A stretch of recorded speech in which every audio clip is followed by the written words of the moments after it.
Hi everybody, this is your friend Daniel Hutchins. We're back again for another article discussion from our friends Screen Rant and then CBR, Comic Book Resources. Two of our most popular visited sites that we like to talk about comic book universe. Okay, so you notice my wall's a little emptier. That's because I have my calendars off my wall, and I've been moving stuff around some. But you don't have to worry though. But today we're on our friend Screen Rant, and we are going to go down and see what's new with the universe. Okay. So we're going to talk about Fantastic Four. Yes, Fantastic Four. Fantastic Four 2015 has almost had very different villains. Jeremy Slater, who wrote the script that was panned for the panned movie 2015 Fantastic Four, he explained his original draft of the film originally had Galactus and Annihilus. But again, it's different. 13 minutes ago. Okay. So, we're going down and there's a photo of Doctor Doom.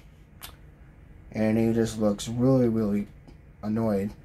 So, okay. So, Fantastic Four, the writer for the 2015 Fantastic Four, the writer, Jeremy Slater, explained why his initial draft of the universally planned Fantastic Four movie from 2015 featured very different villains, but ended up being different because it's directed by Josh Trank and a script from Slater. The X-Men The Last Stand writer Simon Kinberg. This film is perhaps the best example of how not to do a modern comic book reboot.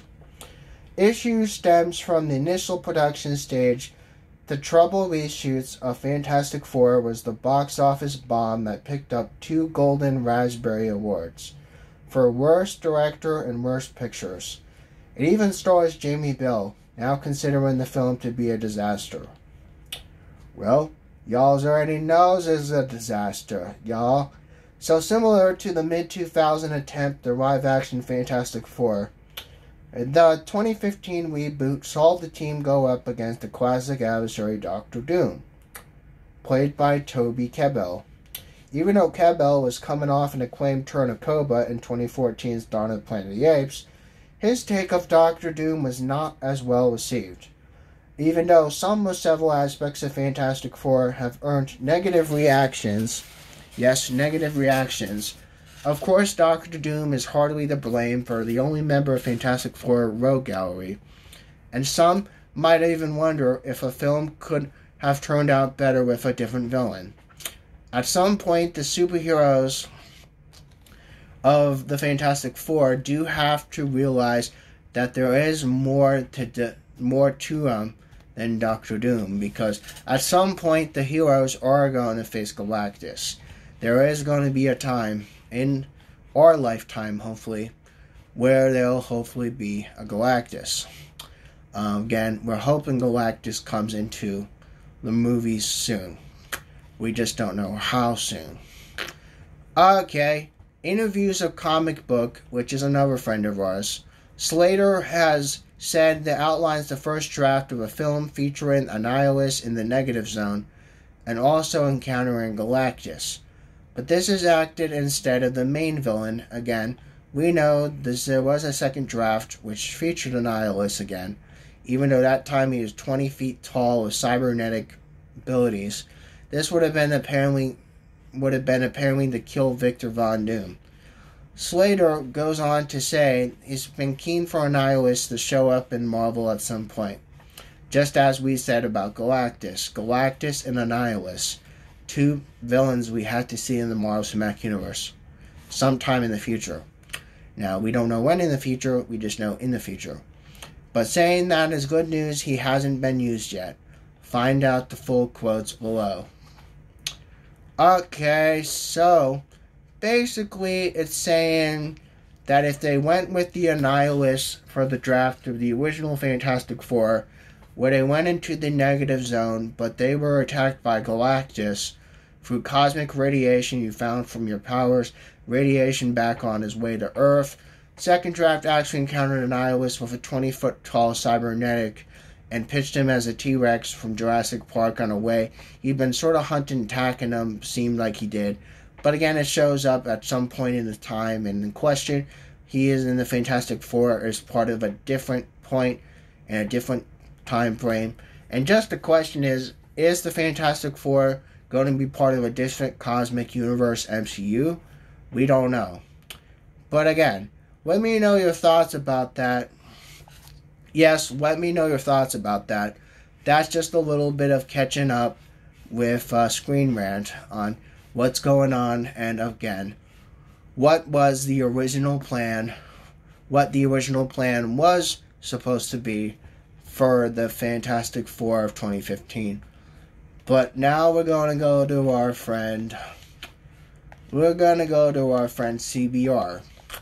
Yeah, we already know, so you guys have been around on my channel for about the last 3 or 4 years now. You guys might know that I already do lots of CBR and Screen Rant. So we is going back to our friend CBR. Okay, so we are on our friend CBR, our never favorite destination we go to. Okay, so now we're going to go to the top result of Star Wars sending Han Solo on his most personal mission ever. Okay, this is basically just from the comics of the Marvel Star Wars comics of Marvel Star Wars Han Solo and Chewbacca. If this loads, I gotta click it. Okay, Star Wars sends Han Solo and his personal mission yet. Okay, Han Solo comes face to face in the comics in what has appeared to be the father in a sneak peek in a Marvel Solo and Chewbacca number 2. This is 12 hours ago. Han Solo is on a personal mission to figure out what the hell's going on with his father. Okay, this is about 12 hours ago. But most of you guys who might know Star Wars and Legends might already kind of know the setup of Han Solo and his father. Who can you trust and an impossible heist for Jabba the Hutt? Well, yeah, I don't know. Though again, Han breaks the target safe, you won't believe what was inside. Okay, so basically, it's a story where Han Solo in the comic books is basically kind of going on a personal hunt, trying to pull off an impossible mission where he has to find his father. Okay, so up until now, Han Solo, his father, is a figure who's been shrouded in mystery. Now, as played by Alden Ehrenreich, they did mention his father in the 2018 film, the Solo Star Wars story, explaining that he was the shipbuilder on Corellia, which is his home planet. Though, admittedly it wasn't exactly close to him.